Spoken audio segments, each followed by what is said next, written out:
Welcome to the Explainer. So, think about the last time you trained for months for a race, or, poured literally everything you had into a massive project at work. The exact moment you cross that finish line or hit submit, there's this huge, undeniable rush. But have you ever noticed that the very next day, you kind of just feel empty? Like, what now? We live in a world that is totally obsessed with the finish line. We just love the gold medal, the big promotion, the final end result. But the source text we're diving into today, the grit of the struggle, valuing the fight, while it offers a massive paradigm shift. It completely flips the script on how we view our personal struggles, our setbacks, and ultimately how we define success itself. Instead of just fixating on the destination, this text really forces us to rigorously examine the journey and the immense value found in the actual fight. So, it brings us to a fundamental question. Is winning truly the only way to succeed? It's a simple question on the surface, but I want you to really let it sink in for a second. From a very, very young age, society deeply roots this obsession right into us. There's this pervasive idea that you absolutely must come out on top.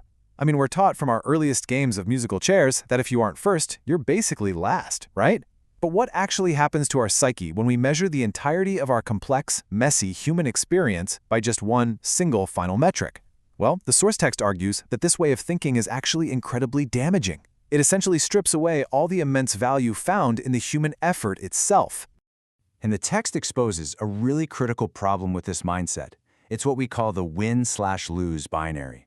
When you operate solely in that black and white space, sure, a win might feel absolutely amazing, but as the text points out, it's also incredibly fleeting. You get that quick dopamine hit, the champagne is popped, the moment passes, and then, boom, it's over. You're immediately left scrambling, asking, okay, so what's next? And a loss? Well, operating in that binary makes a loss feel deeply, profoundly discouraging. But let's contrast that trap with the idea of continuous engagement. The text highlights that when you focus on actively, continuously engaging with the process, you're extracting enduring lessons. The value you get isn't tied to some momentary, fleeting victory. It's permanently woven right into the fabric of your character. This leads to a really crucial point from the text. It states that if life were solely about winning, labeling non-winners as failures is a harsh, inaccurate assessment. Just think about the mathematical reality of winning for a second. In almost any given competition, whether we're talking about the Olympics or, say, a local startup pitch event, there's usually only one winner. If we strictly apply that traditional binary worldview, that means literally everyone else, everyone who poured their heart, their soul, and countless hours into the endeavor, is a failure. The source material intensely critiques this idea. It points out that this is fundamentally flawed and honestly an incredibly unfair measure of the human experience. It totally dismisses the sheer courage it takes just to step into the arena in the very first place. And this brings us to what I think is the biggest paradigm shift of the whole text. It argues the true worth is found in grit and determination, totally regardless of ultimate victory or defeat. The author is basically asking us to detach our sense of worth from the external outcome, which, let's be real, is often completely out of our control anyway, right? Instead, we should attach it to our internal resolve. True value actually lies in the act of striving itself. It lies in your unwavering commitment to a cause. Because whether you walk away holding a giant trophy or you walk away completely empty-handed, the grit you displayed, that raw determination to keep going when things got incredibly hard, that is where your actual worth is minted. So how does that work in practice? Well, worth is built over time through a very specific active process. Step 1 is engaging with difficulties. You don't run away from the fire and you don't look for a shortcut, you actively step right into it. Then comes step 2, the inevitable reality check, learning from setbacks. When you get knocked down, and you definitely will, that's just life, you don't stay on the mat, you analyze why you fell and you adapt. And from there, step 3, you begin continually pushing boundaries. You never just settle for your current limits. Walking through these 3 steps means you aren't just letting time pass, you are actively forging character and resilience. The fight itself is the ultimate training ground. It fosters personal growth in ways that simply winning or losing just don't inherently convey. Because of this whole process, we actually have to completely rethink our vocabulary.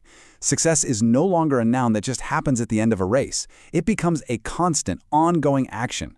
In this text, success is redefined as the courage to participate, the dedication to a cause, and the total refusal to give up. We are completely shifting the focus away from external trophies and accolades here. It's all about the courage to put yourself out there. It's that unwavering dedication to whatever your cause might be. Maybe that's raising a family, building a business, or writing a book. And above all else, it is the absolute refusal to surrender when the odds are totally stacked against you.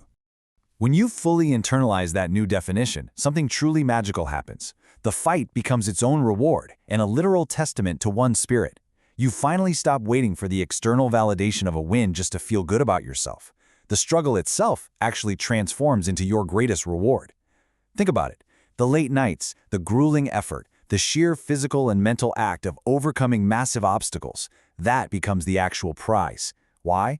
Because every single time you choose to keep fighting, you are providing a living, breathing testament to your own spirit.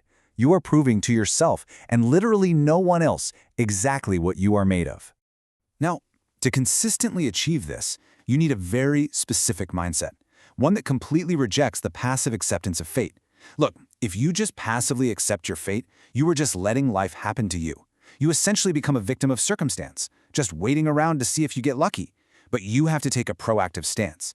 The source material heavily encourages actively embracing life's inherent difficulties head-on. When you do that, the act of fighting signifies a courageous engagement with your own existence. You're taking the wheel. You're driving your own growth, rather than just crossing your fingers and hoping for a smooth road. And this brings us right to the absolute core of our true strength, the indomitable human spirit. This journey we're talking about requires a specific combination of things. It takes relentless effort, bouncing back through resilience, and holding on to an unyielding determination. This combination right here, this is what defines our true strength, far more than any external results ever could. Funnily enough, external results are incredibly fragile. I mean, they can be entirely manipulated by a bad call from a referee, shifting markets, bad timing, or just pure dumb luck.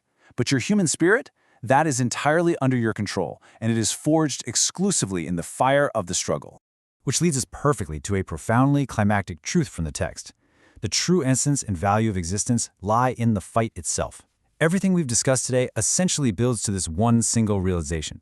By shifting our focus away from the binary outcomes of winning and losing, and instead fully embracing the continuous, courageous engagement with life's battles, we actually unlock the true meaning of our lives. The fight isn't just some annoying hurdle you have to get over to finally reach the good part of life. No, the fight is the good part. It literally is the very essence of existence.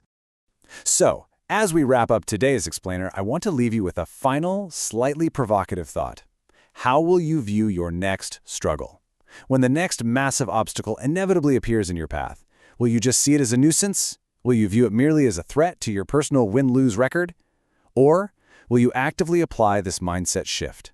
Will you see it as a golden opportunity to engage, to learn, and to prove the indomitable strength of your own spirit? The choice is entirely yours. Keep fighting, keep learning, and I'll see you in the next explainer.